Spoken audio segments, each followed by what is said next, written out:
Hey YouTubers, I did a video on this bike I made a little over a year and a half ago. It was my first self-induced therapy after losing my job at the oil company to the new owners.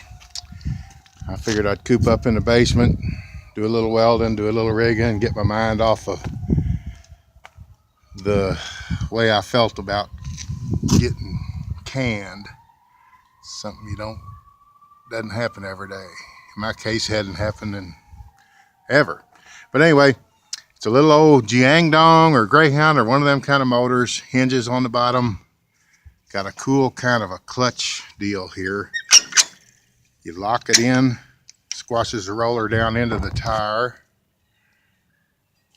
When you come to a stop, you push on this little tab that's a lift lug off of a new Briggs & Stratton motor. And you pull the handle up and it raises the motor off the tire. Cheap motor, somebody gave it to me. Good friend of mine in the engine club said, "You'll do something with this before I will." And he's right, I made something out of it. But you can pedal it to start it or you can rope start it. I choose to pedal start it. I'm gonna put my phone fixture in my jacket.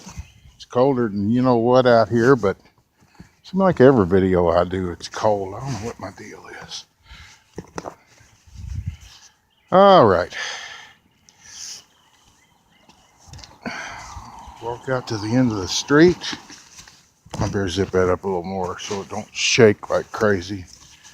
Don't want to make a real crummy video. Oh, naturally my nose is running because it's cold, so pardon the gross noises, but that just happens. Sun's out pretty. That's one good thing. Got a trail bike lever for a throttle. All manner of odds and ends junk for my clutch linkage. I like that clutch linkage though, that worked out good. Locks her down, keeps the motor from bouncing. Click it out of the way, lock her up, puts it in neutral. And my roller is a stunt peg off a BMX bike. Got adjustable handlebar without any tools in case it gets to where the roller ain't smashing in hard enough, which I think I got enough here. We'll see. There we go. Oh, get my feet up on the...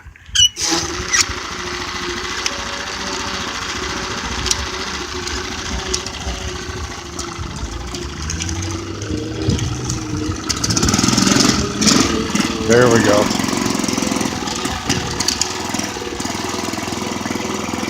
It's cold. It'll take it a while to acclimate. I noticed my handle grip's loose, and it is slipping a little on the tire, but that's okay. I know all I gotta do is put a little more air in it. I'm gonna hit this hill with a run.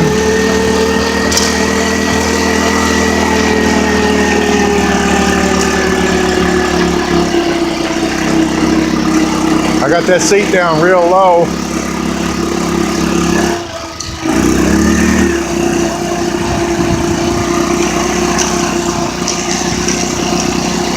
Not too bad. First time out in over a year. I did show it on the video, but I didn't start it because I'd already ridden it and got the kinks out of it. A lot of times I'll get the bugs out of them, just set them off to the side. This isn't my favorite by any stretch. It's just another way of going about getting propelled down the road. Any way that'll move them, I've pretty well got them. Roller, belt, chain, friction drive, chain to belt, belt to chain, you know, any way you can twist it up, that's how I've done them. I want them to not all be cookie cutter identical. This ain't too bad. The little motor don't weigh anything, so it's not real, you know, not real offset, not real out of balance.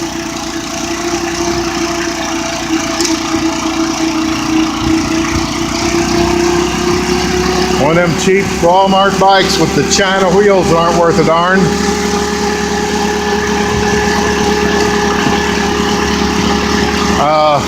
They are the steel wheels though, not the aluminum, so that's one plus. The aluminum ones are kind of cheesy. The way they're put together with two little roll pins isn't real durable. But as long as the spokes are all sucking in evenly, they seem to work. I've got a couple of them on them as well.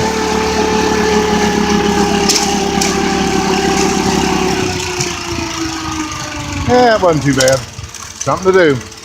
All right, now we'll pull in on the clutch lever, tip the motor up, takes the roller off the tire.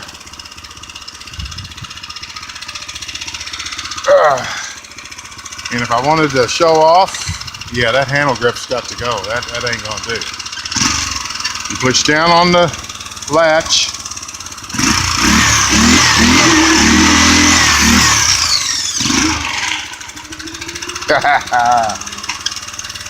But if I'm gonna go on and kill it.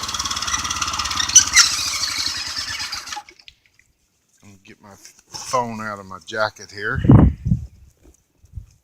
If I didn't have this locking mechanism that locks it in the neutral up off the tire and also locks it in the squashed in, the motor would be all flopping around and it just wouldn't be a good thing. I see the little old cheap motor's got all levels shut off. That's always a good thing. Though, well, I ain't gonna brag because as sure as I do, I'll be the one that slips up. On these China bikes, a lot of times where the spokes go into the ring around the hub that has the holes for the spokes, those rings will scoot inward because they're not welded to the rim. They're just pressed on a spline. Very cheap. Not a bad idea. I'm doing another one of them do as I say, not as I do. It's not a bad idea to sting them with the welder to the hub in equidistant spots, about 3 or 5 or something like that, to keep that ring from scooting inward. But it's at the expense of heating up your bearing race, so I probably won't fool with it. Got out of that one, didn't I? And on the front, it does have the big, it's metric, but it's close to a 3/8 axle and the big bearing. So I take back some of what I said about it being super cheap. It's cheap, but not as, it could be worse.